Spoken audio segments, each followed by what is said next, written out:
Who could be ringing the church bell at this time? Maybe it ain't an ooh, Father.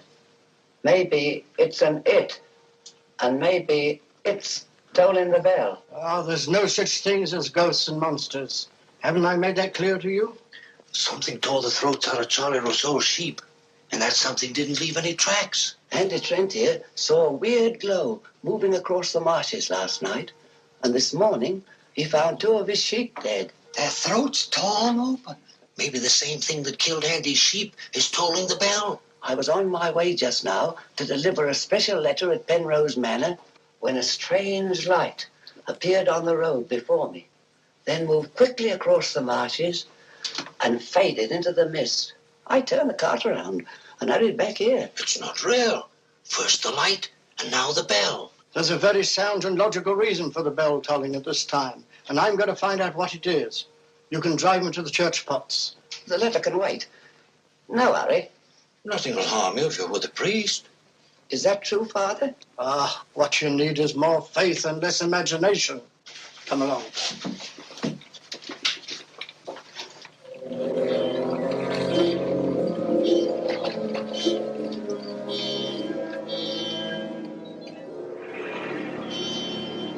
I'd better deliver that letter to the manor. I'm sure it's important.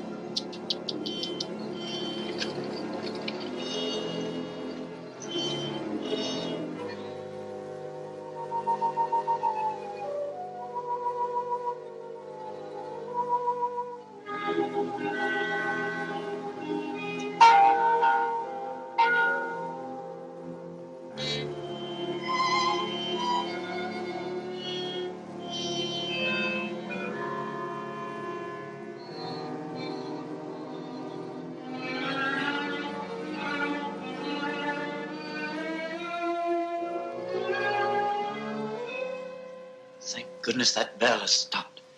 Odd. It's tolling at this time of night. I don't like it. What with this phantom roaming the marshes? I saw it again tonight. Who would that be?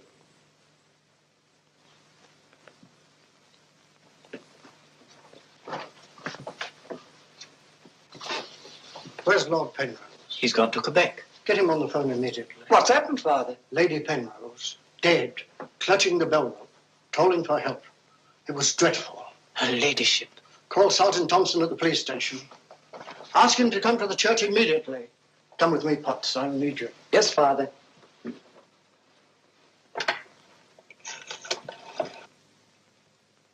Operator, put me through to Quebec. Lord William Penrose. Yes, he's addressing a meeting of the Royal Canadian Occult Society at a Quebec hotel. It's urgent, sir. Page? Yes, sir? Lord Penrose. Lamont Rouge is on the telephone. It's urgent. It's in the gold room. Yes, sir.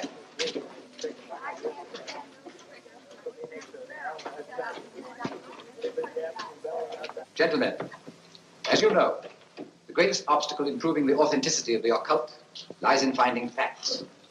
However, if the facts are there, even the most hardened skeptic, provided he has an open mind, must finally acknowledge the actual existence of the supernatural.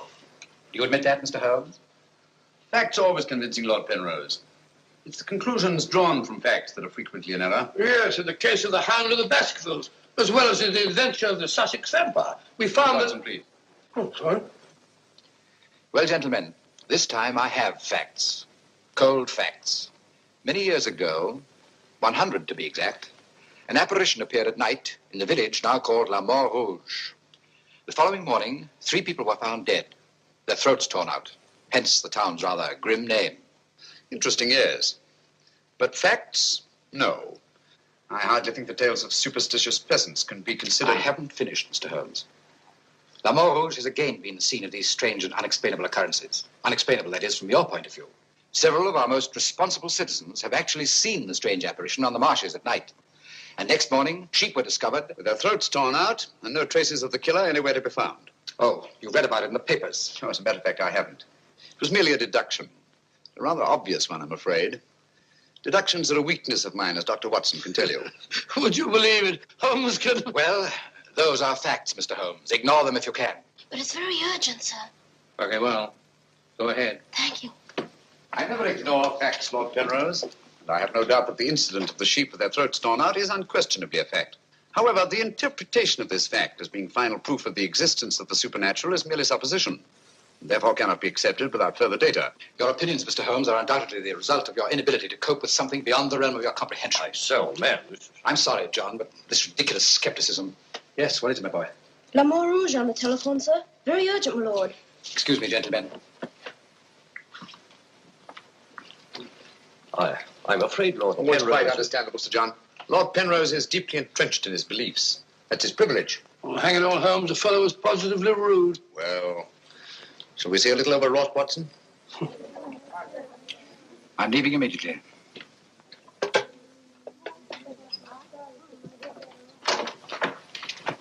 Order my card, Watson. Hurry. Yes, sir.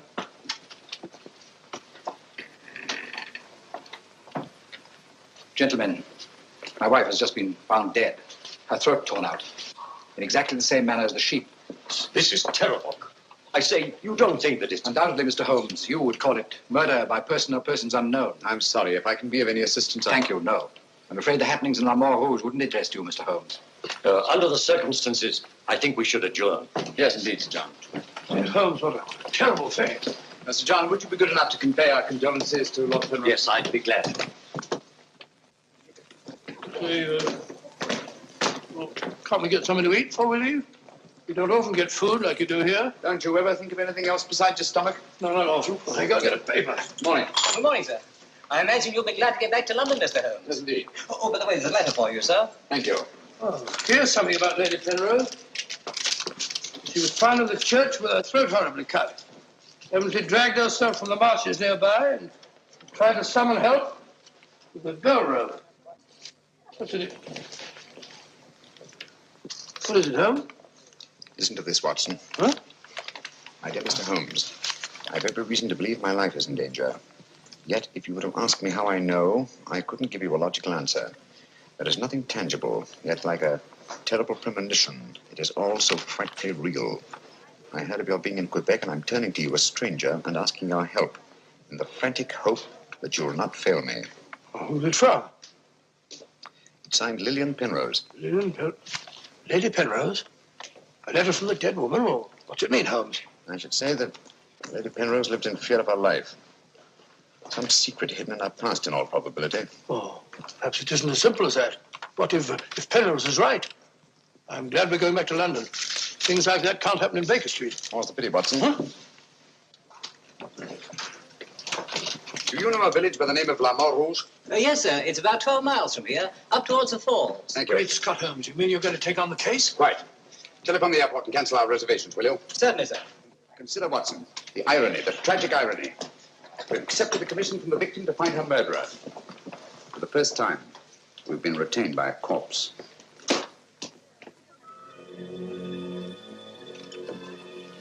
Doesn't seem to be a bell. Never mind, come along. Do you think we should?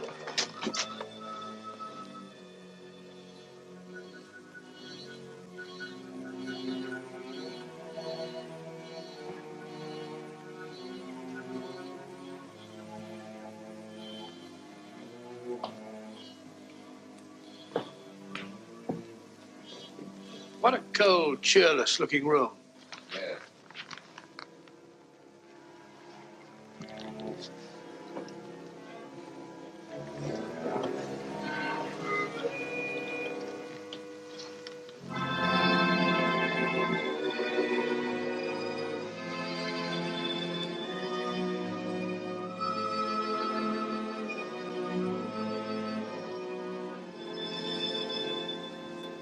What do you want?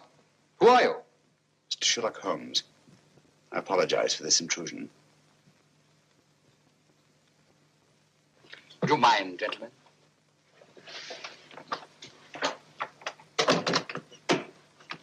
Mr. Holmes, is it your custom to burst into people's houses without ringing the bell? We couldn't find the bell, sir.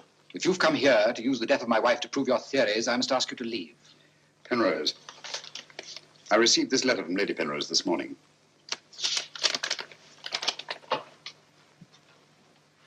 That was devilish awkward.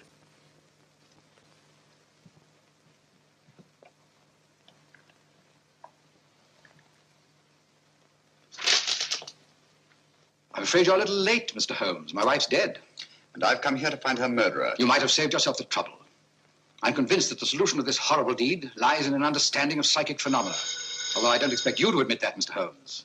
I assure you, Penrose, I neither believe nor disbelieve in anything, including psychic phenomena.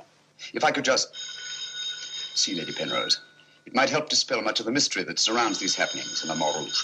Drake! Why don't you answer the blasted thing? Sergeant Thompson has charge of the case. You'll find him at the police station. And now I must ask you to go and take your assistant with you. You'll excuse me if I don't show you out. Drake! Drake! Drake, where are you? What?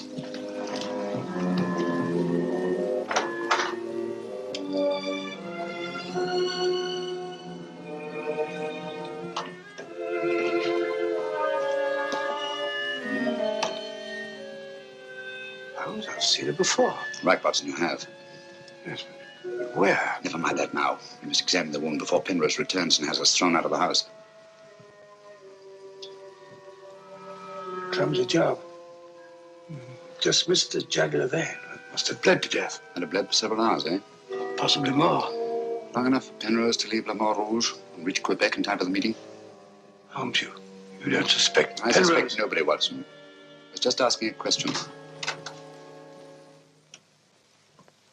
I beg your pardon, gentlemen. There is another who desired the death of her ladyship. I saw it last night in the fields, moving in and out of the shadows. You're the butler, aren't you? I was the butler. I've given notice.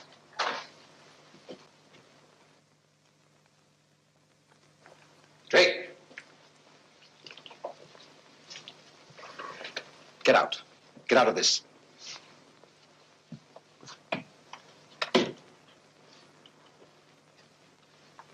I trust you found what you were looking for. Two things have been made clear to me, Penrose. That your wife was murdered and that she's Lillian Gentry. Lillian Gentry? Will you leave, or must I call the police? That will not be necessary. We're on our way to the police station now. The wounds found on Lady Penrose's throat are identical with those found on the throats of the dead sheep. Now, I'm not a superstitious man, Mr. Holmes, but I don't know of any weapon capable of inflicting such wounds, except an animal's claw. Of course, it could be done A five-pronged garden weeder? Not that garden weeder, Mr. Holmes. That's mine. I use it to weed the garden at the back of the jail. I'm inclined to agree with the Sergeant, Holmes. A weapon such as that would have severed the jugular vein, and death would have followed immediately. Lady Penrose lived long enough to drag herself to the church and toll the bell in a frantic effort to call for help. Yes, I know all about that. But there must be some logical motive instead of all these goblins and monsters. Sergeant, have you ever heard of Lillian Gentry? No, I can't say that I have, Mr. Holmes. She was a famous actress who came to America some time ago. She appeared for many years in the United States and Canada. Then suddenly she disappeared. Her disappearance was never explained, and she was soon forgotten. But what's the connection between Lillian Gentry's disappearance and the death of Lady Penrose? Lillian Gentry and Lady Penrose are one and the same person. The same person? Precisely. One more question, Sergeant. Do your files show anyone with a prison record living in La Mort Rouge? No, Mr. Holmes. The only person having any connection with a prison is Emile Journet. He came here 2 years ago with his daughter and bought the hotel. He was a guard at Talon Prison. Thank you, Sergeant. I hear there are a lot of prairie chicken in these parts. I'd like to have a bag of them someday. I think that can be arranged, though. Yes, we can stop over to farmyard and you can shoot all the chickens you want. That's all we'll follow home. Here you are, old fellow. We're going to engage rooms at Monsieur Journet's hotel. Landlord! I say landlord! Place seems deserted. Won't be for long if you billow like that. Landlord! Oh, sorry, Holmes. Got to try and make summer. Yes, monsieur? My dear, have you got a room for us? Yes, monsieur. Good. Sign here, please. I'll sign for us both. Well, thank you. You seem very young to be in charge here. Yes, monsieur. You are Mademoiselle Journet? Marie's your name, monsieur. My dear, you've been crying. Why? Papa's going away. Oh, come now. Is that such a tragedy? Did you cry if your papa were going away, Watson? I don't believe so. This way, monsieur. Bring your bags. Yes, of course. Wouldn't I be unhappy if my father would see my father for years? He died about 20 years ago in Shelton.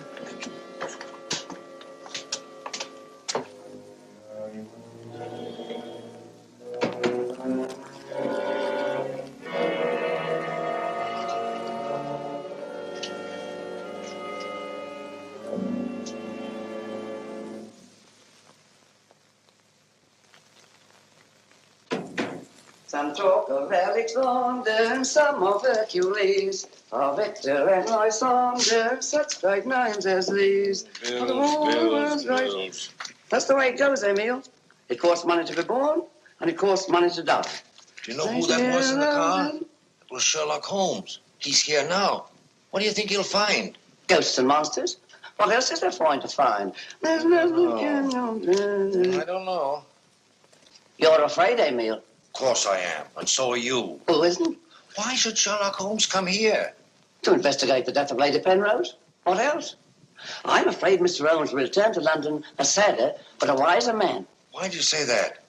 Well, you can't arrest ghosts and monsters, can you now? Well, I'm on my way. The mail must be delivered.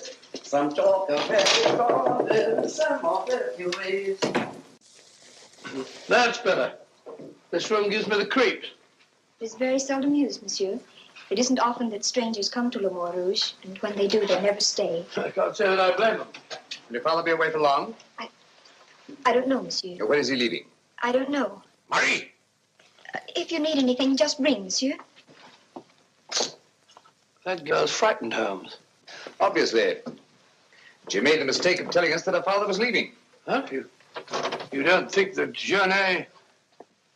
Suppose we have a little talk to Monsieur Journet. It might prove illuminating. Didn't I tell you not to answer any questions? Yes. Didn't I tell you to keep a silent tongue in your mouth? Yes, Papa. So you told them I was going away? Yes, Papa. I'll teach you to keep your mouth shut. Monsieur Journet, just why are you leaving La Mort Rouge at this particular time? I'm not leaving. What gave you the idea that I was? Your daughter? My daughter's mistaken. I merely said that I would like to go away. I've just been teaching her the difference. Yes, so I observed. I can't say that I approve of your method, sir. I'll ask you to mind your own business. Run along, dear. Oh, there, my dear. Disgraceful, hitting a child. Monsieur Journet is quite right. It's none of our business. Monsieur Journet, what do you know of the death of Lady Penrose? Only what everyone in the village knows, that she was killed by the monster. You've seen this monster? No, but who else could have done this terrible thing? Sheep have been killed, their throats torn out. You were a jailer at town prison, weren't you? Oh, yes, monsieur. Why did you decide to come to La Mort Rouge? Well, I always wanted to own a hotel, and I heard this one was for sale, so I bought it. That was 2 years ago. Yes. I believe it was about the time the monster made his reappearance, wasn't it? Do you suspect me of being the monster, Mr. Holmes? No. I was just remarking a coincidence. I thought you didn't believe in those things, Holmes. Quite right, Watson, I don't. At least, not in the supernatural variety. Not the werewolf who bites into his victim's throat with his teeth. But, a monster who uses for his weapon of death a 5-pronged garden weeder. Yes, that's a little more in my line. I don't know what you mean. I mean that this monster's been recreated and used as a screen behind which to commit a horrible crime. Whoever did it felt certain that no suspicion could possibly fall on him. But my unexpected arrival upset his plans. Very possibly he became frightened, decided to run away. You're right, monsieur. I was running away. But not for the reason you think, but in fear of my life. And who would want to kill you? I don't know. It's like some terrible premonition. But it's so real. The very word, it's in Lady Penrose's letter. Yes. That still doesn't explain this garden weeder. I swear to you, I know nothing about its being here. Haven't we better send for that fellow, Sergeant Thompson? No, Watson, that won't be necessary. Monsieur Journet knows as well as we do that you can't run away from yourself. Oh, would you be so good as to return this to Sergeant Thompson, monsieur? I took it away quite by accident.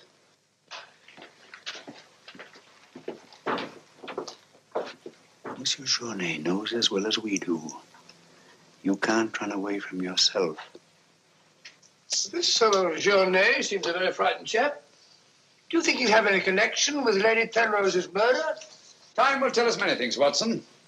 And now, my dear fellow, there's something you can do for me, if you will. Anything, Holmes? I knew I could rely on you. I want you to mingle with the people in the cafe tonight. Find out all you can and keep a particularly sharp eye on Journet. But you sort of take over the case. That's right, old boy. I want to get a good night's rest before starting out again in the morning. Oh, and incidentally, make yourself as inconspicuous as possible, will you? Inconspicuous? You can depend on me.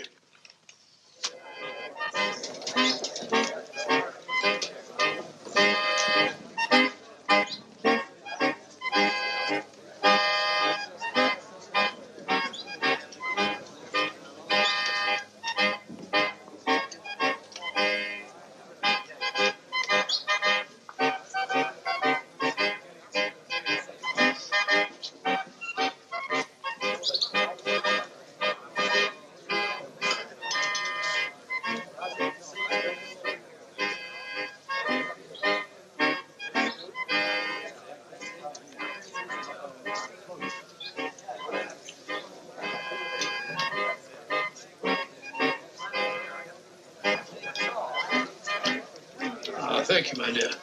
I'm glad to see that the tears are all gone. Are you feeling better? Thanks to you and Mr. Holmes, Papa's not going away. Not going away? Oh, good.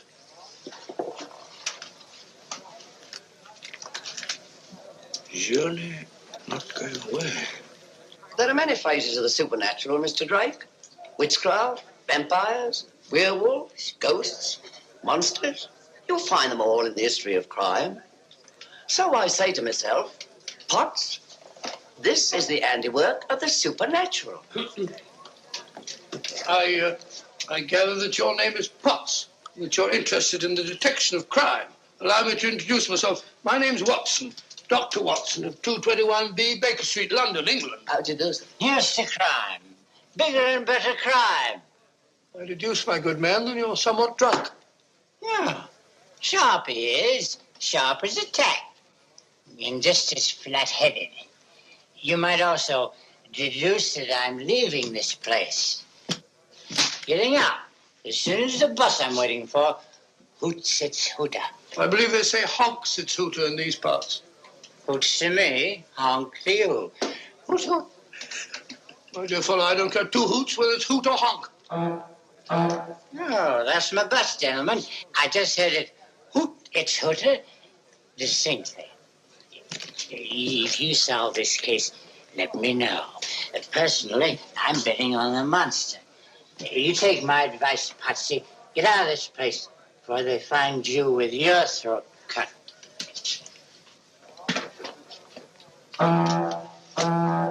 Hoots! It's hooter.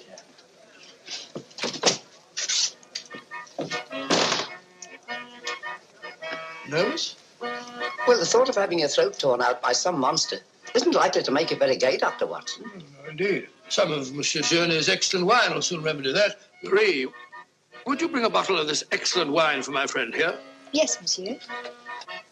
But as a student of the occult, supposing you give me your theory of this murder. You like this wine? Oh, but Dr. Watson, I never drink anything stronger than milk. Teetotaler? No, hiccups.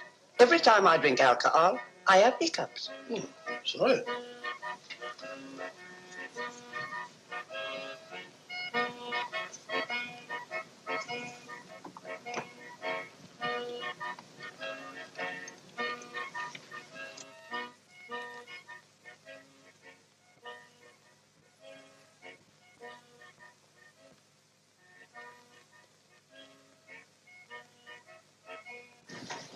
Mr. Holmes.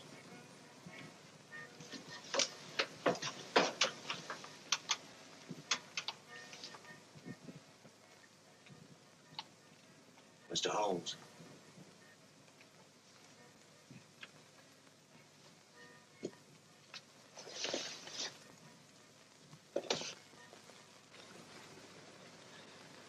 This circle is where the murder actually occurred. Yes, Mr. Holmes. There's a footpath just beyond the church which leads across the marshes. Follow it for half a mile and you'll be there. Thank you, Sergeant. I'm sure I'll find it. Mr. Holmes, I wish you'd let me go with you. It's dangerous on the marshes at night. These swamps, one false step... I'm sorry, Sergeant, but it's important that I go alone. I'll keep close to the path. Well, will Dr. Watson be going with you? No, Sergeant. I asked him to do some research work of his own, and by now he's probably magnificently involved. Good night. Good night, Mr. Holmes. But according to your theory, Dr. Watson, everyone in the village is under suspicion. Pardon me. It's quite all right. Oh, thank you. Murder is a very interesting study, gentlemen. I well recall a short story by that brilliant author, G.K. Chesterton, in which the murder is committed by a postman. I refer, of course, to the Invisible Man, a brilliant bit of deduction on the part of Father Brown. I'm a postman. Precisely why I mentioned it, to illustrate the absurdity of assuming because one man in a postman's uniform is a murderer, any other man in the same uniform should be suspected. Thanks. Had me worried for a minute. Oh, flabbergab. A child can see that this ridiculous monster has got you all afraid of your own shadow. I saw Lady Penrose. I wouldn't like it to happen to me. I'll be getting on. I'm going with you. Good night, Doctor. Good night. It's right all right.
Well, it's so strange about a church bell ringing.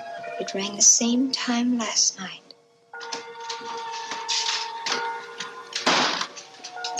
Excuse me, Dr. Watson. Can you tell me if Mr. Holmes is armed? Armed, my dear fellow? Why should he be? He's gone to bed.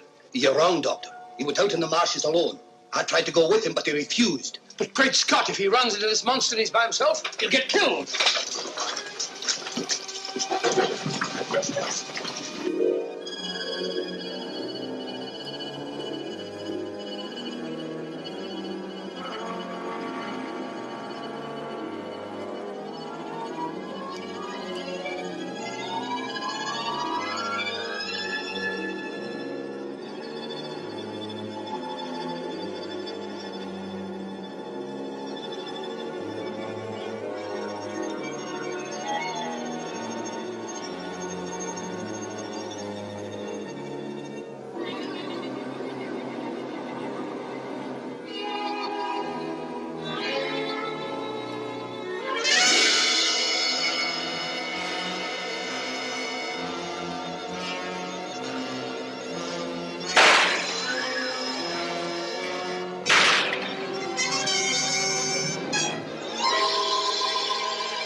Holmes, are you all right?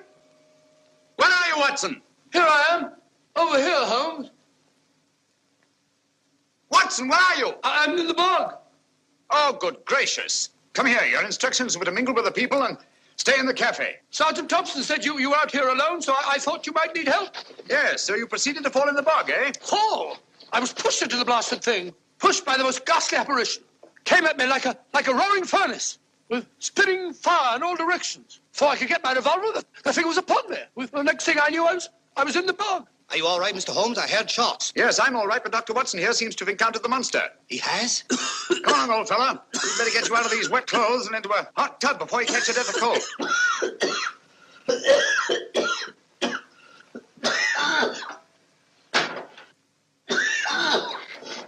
Yeah, you've had enough of that. Drink this. You'll be as fit as a fiddle in the morning. Sorry you had such a bad time. I got a right to share your dangers. Thanks, old fellow. You know, I wasn't sure the villagers weren't right. And if it did turn out to be some sort of supernatural monster, well, why should I involve you? Rubbish. However, I did learn something. I can now state positively that our antagonist is not a phantom. But the thing actually spat flames at me. All just a figment of your imagination. The murderer knew I was out on the marshes and obviously wanted to frighten me. You frightened me, all right. How do you manage the flames? Merely clothing, treated with phosphorus. When the murderer fled, his shirt caught on a tree, and this piece of cloth was torn off. Come in. I'd like a few words with you, Mr. Holmes. I'll come directly to the point. Hello. What happened to your assistant? I'm not his assistant. If you must know, I was pushed into a boggy hole on the marsh. Pushed? By whom? I don't know.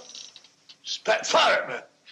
My good sir, in spite of Mr. Holmes's theories to the contrary, things have been seen and heard on those marshes that cannot be explained away by the use of logic. If I were you, I'd keep away from them. I'm not so sure. Holmes found... Penrose, for the first time in my long pursuit of crime, I confess that I find myself baffled. I'm a detective. I need tangible clues. And up to now, I admit, I found none. And you won't. I advise you to leave La Mort Rouge. Tonight, you escaped with your life. Next time, you may not be so fortunate. Thank you for your considerate advice, Lord Penrose. Good night, sir. Excuse me. Oh, good night. I don't like that fellow, Holmes. Why do you think he came here? He wanted to find out if we discovered anything. He seemed very pleased when I told him we hadn't. Now, Watson, there are one or two questions I want to ask Sergeant Thompson. You stay here. I have a vitally important job for you. Anything, Holmes? What do you want me to do? Go to bed. Yes, it's cotton fabric. Here, take a look. That discoloration. The purple ink must have been spilt on it. Possibly. I should say this cloth was red with blue lines. Probably large checks. Yes, it seems to have been laundered a good many times. The blue lines are almost completely erased. Yes, you can scarcely see them. It's good fabric, well woven, with a solid base. Hello, Bill. Hello, Sergeant. Your phone call must have been important. You bring me over this time of the night. It was. This is Mr. Sherlock Holmes. He wants to ask you a few questions. This is Mr. Taylor, the storekeeper, Mr. Holmes. Oh, good evening, Mr. Taylor. Good evening, sir. Have you any shirts of this design? Squares are red and the lines blue. Yes, I have. Can you remember to whom you sold them? I can. I keep them in stock specially for Judge Brisson. He won't have anything else. Judge Brisson, who's he? A retired magistrate. He's a cripple, lives alone with his housekeeper. Have you sold any of these shirts to anyone else? No, sir. They're too expensive for the village and the boatmen. This is the finest material. Imported. You say Judge Brisson's a cripple? Yes, he was a magistrate in Quebec. Had a stroke about 2 years ago. That's why he retired and came here to live in Le Mort Rouge. Just about the time that Monsieur Journey arrived here. Now that you mention it, it was just about then.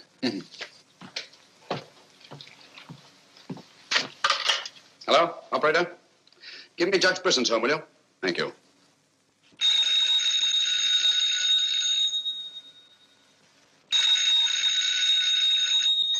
Nora. Let it ring. Haven't I told you not to answer the phone at night? Yes, sir. Well, then obey my orders. Yes, sir.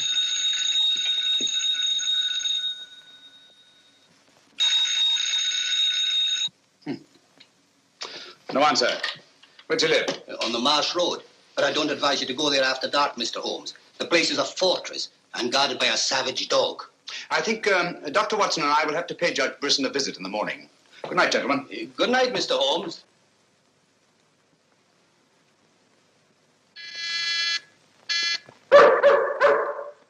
Two locks on the door. One of them new. Yes, I should say that Lady Penrose's death had increased Judge Brisson's terror. Don't like the sound of that dog. No, sounds hungry. Possibly ravenous. Couldn't we come back after he's had his breakfast? I'm sorry, Watson. Our business won't wait. Oh, stop now. Yes, Watson. Good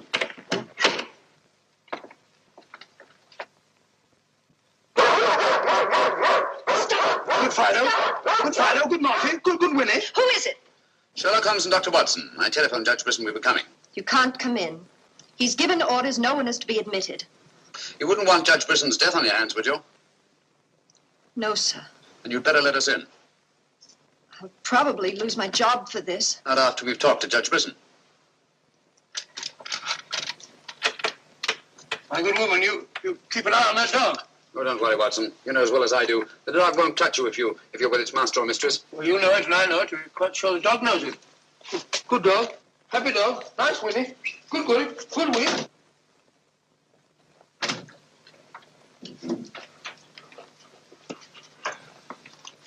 Let me warn you, I'm armed. And I'm an expert shot. We didn't come here to harm you, Judge Brisson, but to protect your life. I told you over the phone this morning, Mr. Sherlock Holmes, that I did not want to see you. I don't want to see anyone. But I want to see you. Stay where you are. Nora, show these men out.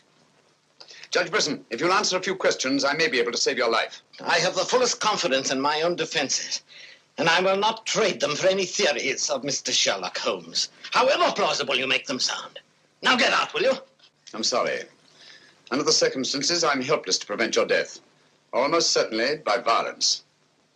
Come along, Watson.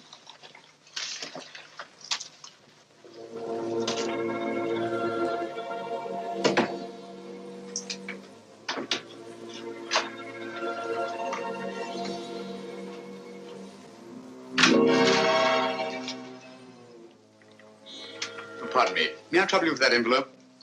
I must have dropped it.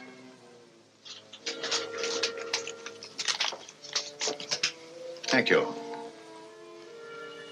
You're a very clever man, Mr. Holmes. A crude device, Judge Brisson, but it's confirmed my suspicions that you're not the cripple you pretend to be. I'm sorry. But I'm frightened of everything and everybody. Why'd you sit down? You want to get shot, Holmes? Come in, Watson, and close the door. Sit down, old fellow. Judge Brisson has decided not to shoot us. Oh, very kind of him. Gentlemen, this fear is driving me mad. It's quite understandable. The whole village seems to be consumed with fear. But in your case, judging from your vicious dog, those barred windows, and that hunting rifle, it's not fear of the supernatural. Just what are you afraid of? Well, truthfully, Mr. Holmes, I don't know. And yet I feel its very presence. At times, I feel I can almost reach out and touch it. When I first came to La Mort Rouge, I had a slight attack. It affected my legs, but, well, I've recovered. And you've continued the deception, using the wheelchair as an excuse for not going about the village. Well, you see, people would be more inclined to accept my hermit-like existence. Yes, naturally. Tell me, Judge Brisson, had you ever heard of Monsieur Journet before you arrived at La Mort Rouge? No, I hadn't. How many of these shirts has your housekeeper purchased for you? Oh, 4 or 5. I'm not positive. You still have them? Well, 1 or 2 became badly worn, and I told my housekeeper to give them to a man who was doing some work for me at that time. Can you describe him? No, I'm afraid I can't. That was about a year ago, you see, and, well, I didn't pay much attention to him. He worked in the garden. Could your housekeeper remember him? No, that was a different housekeeper then. She went to the United States. Try to remember, Judge Brisson. Your life may depend on it. I do remember one thing. He had a very slight limp. I used to watch him from that window as he walked across the lawn. Splendid. Continue your vigilance, Judge, and under no circumstances allow anyone to enter the house, even someone you may know well. What's that mean, Holmes? It may mean nothing, Watson, and it may mean everything. I'm quite sure that Sergeant Thompson will have observed a man with a limp in a village the size of La Mort Rouge. Good day, Judge, and thank you. Good day, sir. I'm sure Sergeant Thompson will have observed a man with a limp in a village the size of La Mort Rouge.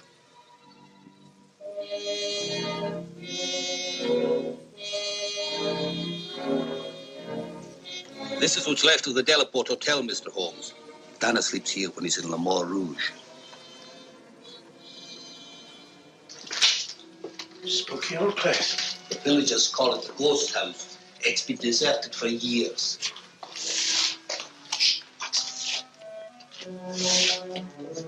He walks with a limp. A left foot, I think. To the trained ear, Sergeant, footsteps have a characteristic rhythm as identifiable as fingerprints.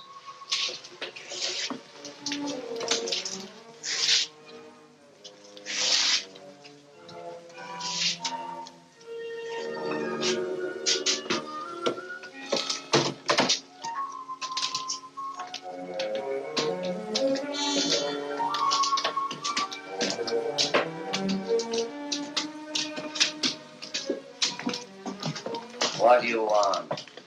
Come to have a talk with you, Tanner. I've done nothing. Then you won't mind answering a few questions. What do you want to know? Tell me, Tanner, where were you 2 nights ago? Down the river. Last night? I just got back tonight. You're lying. You can't frighten me. But now I got a job to do. It's quite evident that you haven't been on the river within the last 48 hours. Are you trying to make me out the murderer of Lady Penrose? How do you know she was murdered? I'll tell you how you know she was murdered. Because you murdered her. Holmes, look! In there! The monster! That's right, Watson. One of Brisson's shirts, which Tanner here treated with phosphorus. Take him, Sergeant. I'll give you all the evidence later. Look out!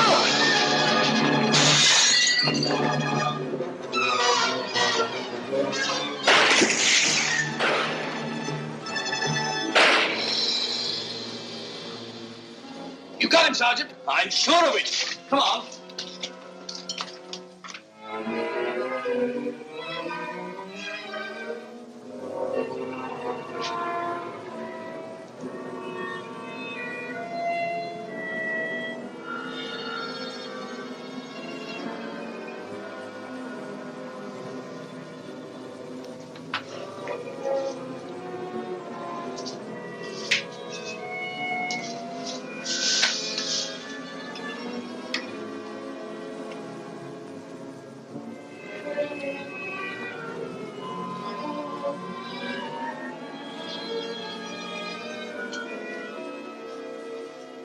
I see no reason why we shouldn't leave for home tomorrow. So much for tomorrow. But for tonight, what do you make of this, Watson? I found it in Tanner's room. Just a photograph? That's right, old boy, just a photograph. You notice anything else about it? Part of it's missing. Bravo, Watson. Now, if we can find the missing half, Notice the discoloration of the torn edge, faded signature. The upper half was torn off sometime within the last year, I should say. Why all this fuss about an old photograph? Watson, have you ever stopped to think that the science of detection is very much like stringing a handful of beads? I can't say I have. Well, it is. And in this particular case, you might say that I have 5 beads. Journée, Brisson, Tanner, Lord and Lady Penrose. So far, I haven't had any thread to string them together. This, gentlemen, is our thread. And I think I shall start with Lady Penrose. But Lady Penrose is dead. The dead can tell us many things, Sergeant. You and Dr. Watson remain here at the hotel. I'll meet you later. I'm sure you got Tanner, Sergeant. But Mr. Holmes is never satisfied with a dead criminal. He has to sit in on the post-mortem. Come along. Let's go downstairs and celebrate the death of the monster. That's a good idea, Doctor.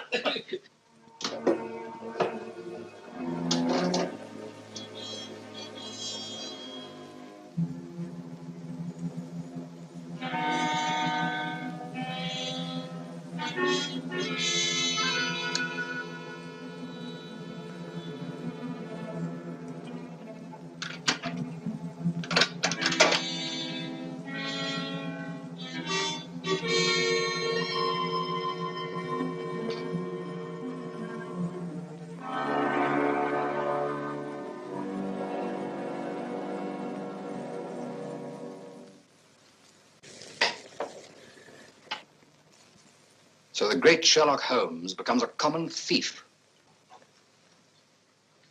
You realize, of course, that I might have shot you.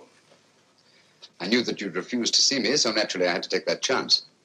Tell me, who is Alistair Ramsden? What has he to do with your being here? Perhaps this will explain. Found the lower half in a room occupied by a boatman named Tanner. The upper half was in Lady Penrose's safety box. Alistair Ramsden murdered a fellow actor in my wife's company. He was sentenced to life imprisonment. The whole thing was a great shock to her. So she retired from the stage and you married her shortly after? Yes. Where and when was this murder committed? In Quebec, 5 years ago. Ramsden was shot 3 years later trying to escape from Calais prison. His body disappeared in the St. Lawrence. Was it ever recovered? I don't believe so. Penrose, Alistair Ramsden and Tanner are one and the same person. What? It was he who sent the upper half of that photograph to your wife as a warning. What could my wife have in common with a murderer? Yet he killed her. He killed her? Yes. The monster was none other than Tanner himself. We found a shirt impregnated with phosphorus in his room. Tonight, when we faced him with the evidence of his crime, he bolted and jumped out of the window into the river. Sergeant Thompson fired a couple of shots at him. He's dead? In a way, yes. I don't understand. Tanner is dead only because he was discovered, and have therefore outlived his usefulness to his creator. But I'm afraid that Alistair Ramsden, the actor, who created and played the part of Tanner, is very much alive. But surely, now that you know who the murderer is, the police... It's not quite as simple as that. During the time he's lived here, Ramsden has undoubtedly established another character for himself, perhaps several others, who are by now familiar to the people of the town of Le Mans Rouge and quite above suspicion. He could be almost anyone in the village. He may even have been your butler, Drake. This is fantastic. Yes. Yet Lady Penrose's death is only the beginning. There's no saying where this madman will strike next. Tell me, is there anyone else in Le Mans Rouge who may have been connected in any way with the case of Alistair Ramsden? Judge Brisson was the magistrate who tried and sentenced him.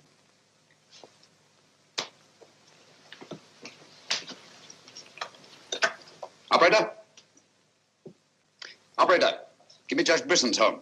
It's urgent.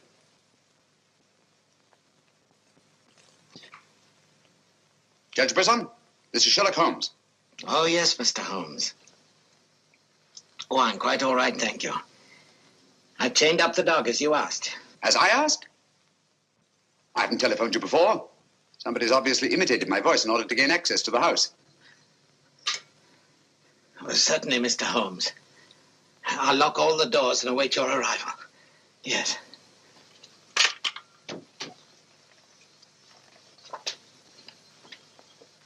Nora! Nora! If I can be of any assistance, Mr. Holmes... Thank you, but I'm afraid... You think Judge Brisson's life's in danger? I only hope I'm in time to prevent a second murder.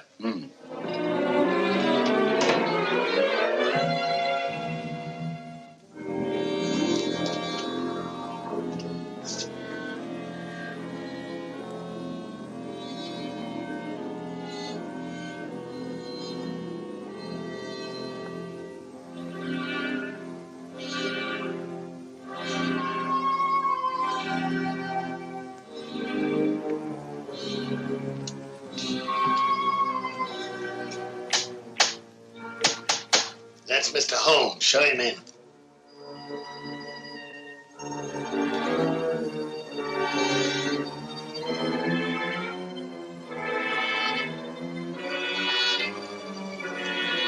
Hurry up, hurry up.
You know who it was? I don't know. I don't know.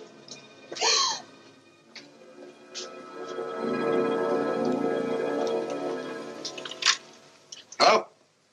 Operator, Monsieur Jaune's cafe. I want to speak to Sergeant Thompson. It's urgent.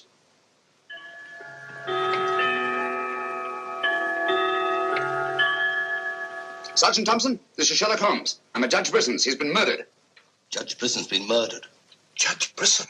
The murderer gained access to the house, gagged and bound the housekeeper, then disguised as Nora, murdered Judge Brisson. I'm returning to the old Delaporte Hotel on the chance that he'll go there to change his clothes and assume another disguise. Ask Dr. Watson to meet me there as quickly as he can, will you? You'd better come here at once and take charge. Right.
Throw your revolver on the floor in front of you and raise your hand, Sherlock Holmes.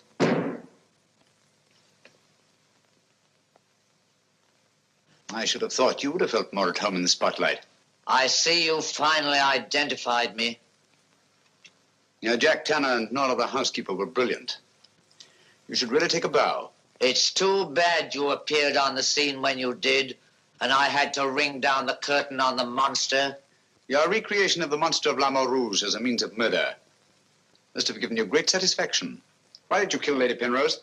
I see no reason why I shouldn't tell you. I couldn't bear the thought of another man possessing her. And Judge Brisson? During the trial, I grew to hate him. And when he sentenced me to prison, I vowed that someday I would escape and kill him. I see. Obviously, you planned still another murder. Otherwise, you'd have returned to the safety of your first disguise and defied me to find you. You're right. I am. There were 3 people in my life who had no right to live. 2 have already died. The 3rd remains. Tonight, I shall kill him. Mr. Holmes, I've always had the greatest admiration for your talents. Thank you. Your performance in this case has also been brilliant. So brilliant that I'm afraid I'm going to have to ring down the curtain on it a bit prematurely. Mr. Ramson, we are artists in our fashion, not creatures skulking in alleys. If our positions were reversed, I shouldn't think of sending you to your death. Lacking a few stray pieces of the puzzle? What do you want to know? The name of the 3rd person. I have no objection. If there is a hereafter, which I doubt, you and he will meet very soon, Mr. Holmes. The name of the 3rd person is...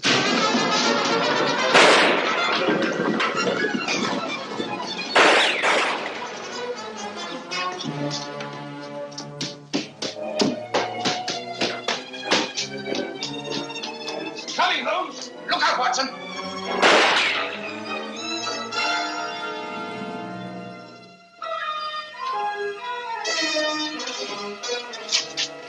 All right, Watson. Where is he, Holmes? He's gone. Thank heavens you're safe. Thank heaven you came and you did. There it is, Watson. Look out.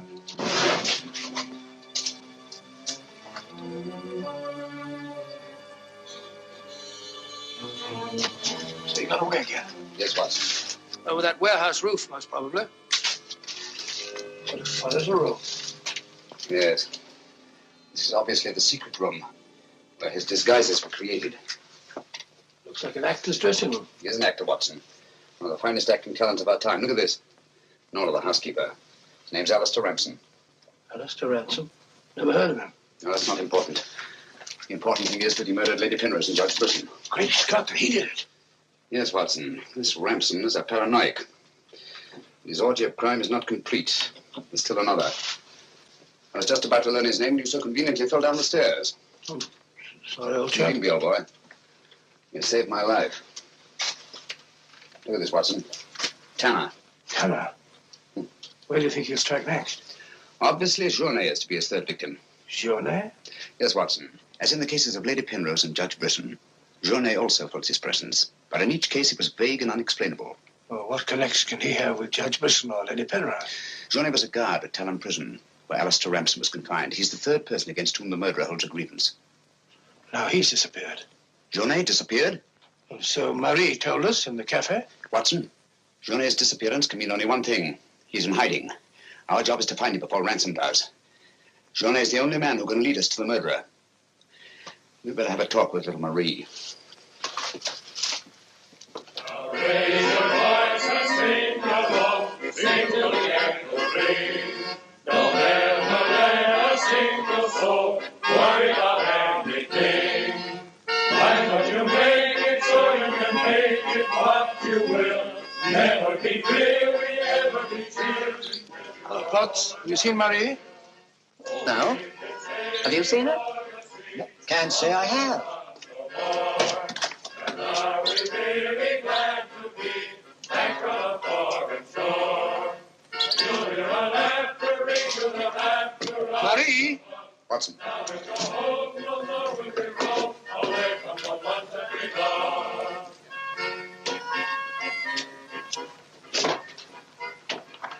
What is it, huh? I'm afraid we're too late. Marie.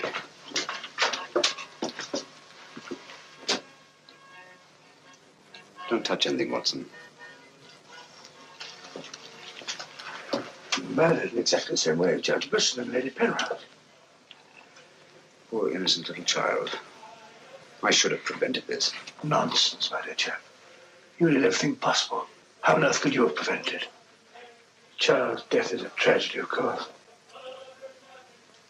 I see exactly what happened. She was standing here by the desk, and The murderer came in by that door. He came in through that door, but Marie was not in the room. She alone, of all people in the cafe, saw Ramson enter this office. It was someone she knew well. Someone who might have a message from her father. So she followed him here. And when she refused to tell him where her father had gone, he killed her. Ramson already knew that Johnny had disappeared, but he didn't know where. When he questioned her, she became suspicious, and it was then that he killed her. Telephone Sergeant Thompson, will you? And here's Judge Brissons. Ask him to come here at once. And see that no one leaves the cafe until he gets here. The murderer may be among them.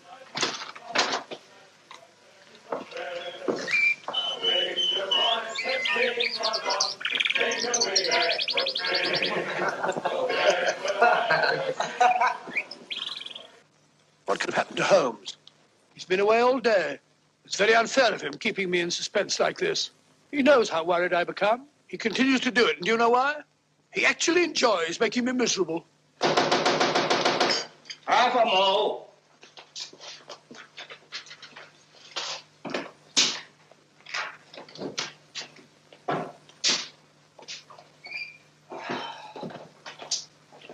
No good, Watson. It won't work. What won't work? I've been to every place where Jonet could possibly be in hiding. That's where you've been all day. Yes, Watson, and I must admit that I'm completely baffled. We've got to find Jonet before it's too late. But how? I've been everywhere within a radius of 5 miles of this village. I've even been to the church in the hope that he'd disguise himself and attend Mass. He may have gone to Quebec. Every road's covered. He hasn't left this vicinity, of that I'm certain. All right, I'll answer it. Hello? Hello?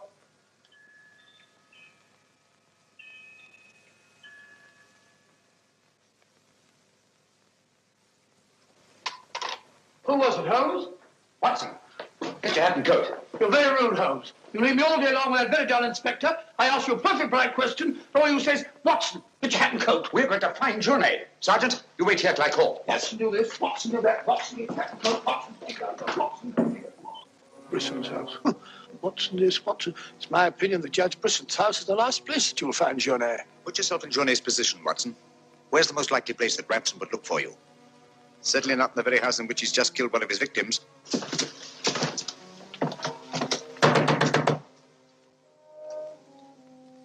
Jonet! Jonet! It's Sherlock Holmes and Dr. Watson. We're here to help you. I like the look of it, Holmes.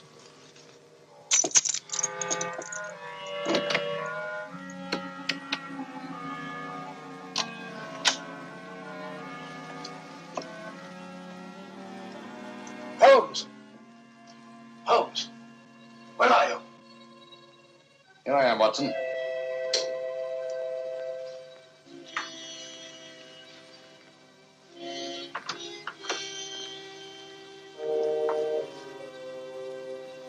Jonet! What do you want? We've come to help you. How did you know I was here? When you called your hotel just now, I answered the telephone. The chimes of Brisson's clock here merely confirmed what I already knew. You must return with me to the cafe at once. I'm not leaving this house. The murderer's waiting out there in the marshes to kill me the moment I leave here. Naturally, but first you must have the opportunity. If you return to the cafe, you'll have that opportunity. It's the only way we have to apprehend the murderer. What if I refuse? Jonet, what I have to say to you is not going to be easy. Marie... What? Murdered. Now you know why you must return. This fiend must be brought to justice. Justice? This monster kills my poor innocent child, and you talk of bringing him to justice. Will that compensate me for the death of Marie? If it's the last thing I do, I'll kill him with my own hands. You can't take the law into your own hands. Once you return to the hotel, he'll make an attempt on your life. Then we'll get him. How will we know who he is? We already know. It's his disguise that we haven't penetrated. Who is he? Alistair Ramson. Recognize the name? He attempted to escape from Talon prison when I was a guard there. Jonet, if you don't want to remain in hiding for the rest of your life, you must return to the hotel and help me to put an end to this monster for all time. Come. Let's go. Good. Put an end to him. How are you going to do that, Holmes? I'll tell you both about it on the way to the hotel. So you're really leaving, Doctor? Yes, Sergeant. Gentlemen, Mr. Sherlock Holmes and I are leaving immediately for London. It's extremely regrettable that the murderer has escaped us, but all our cases cannot be crowned with success. I'm extremely sorry, gentlemen. Have you no idea where this fiend has gone? Mr. Holmes is of the opinion that he's escaped across the border to the United States. It may be years before we can trace him, if ever. Oh, Jenny, just a minute. Our bill, please. Bill? Yes, Mr. Sherlock Holmes and I are leaving immediately. Oh, I'm sorry, Dr. Watson. I'm just on my way to the church to offer a prayer for Marie. I'll forward your bill to you. Yes, of course, my dear fellow. I understand. We'll leave our address at the desk. Goodbye, Mr. Potts. It's been a great pleasure knowing a man of your intelligence. Thank you, Dr. Watson. It has been most stimulating talking to one of your vast experience. Oh, thank you. Let's hope that we shall meet again someday and continue our little chats on crime. It would be most exciting. Oh, by the way, Mr. Holmes would like to see you for a minute in his room. Yes. I'll show you where it is. It's the second room on the right up there. Thanks. Emile, it's me. But, do you mind if I walk part of the way with you? It's a bit frightening out here. It's these marshes. This is almost the very spot where Lady Penrose was attacked. 3 deaths in 3 days. It's a pity Marie had to be killed. She was such a sweet child. 3 deaths in 3 days. And still one more to be accounted for. You were frightened, Emile. It's strange to see you showing fear. The man I hated to tell in prison. Ramson!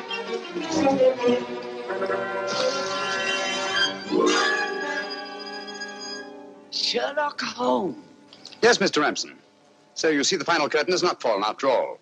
I thought you were on your way to London. Naturally, that's what I wanted you to think. That's why Dr. Watson announced our departure in the cafe. Journey's leaving was purely bait to bring you into the open. I merely replaced Journey once he was outside on the street. May I say, Mr. Ramson, that your disguise as a postman was a masterpiece of ingenuity. Your very choice of the role put you above suspicion. It was quite easy. I simply disposed of the real Mr. Potts after he had passed his civil service examination and had been assigned to La Mort Rouge. You realize, of course, that you'll never hand me over to the police alive. It's not my function to be your executioner. My duty is to hand you over to the authorities, which I fully intend to do. You're an optimist, Mr. Holmes. No, not necessarily. We're surrounded by police awaiting my signal.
I've killed him. With this. Ransom's instrument of death has been his own executioner. Well, gentlemen, our search for the monster has ended where it began, on the marshes. Hey, Watson? Watson, where are you? Why isn't he here? He was with us a minute ago. Watson! Here I am, Holmes. Where are you? I've fallen in another hole.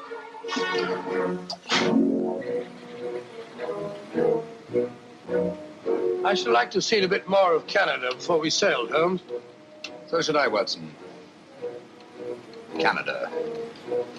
The linchpin of the English-speaking world, whose relations of friendly intimacy with the United States on the one hand, and her unswerving fidelity to the British Commonwealth and the motherland on the other. Canada. The link that joins together these great branches of the human family. Churchill say that? Here's Watson Churchill.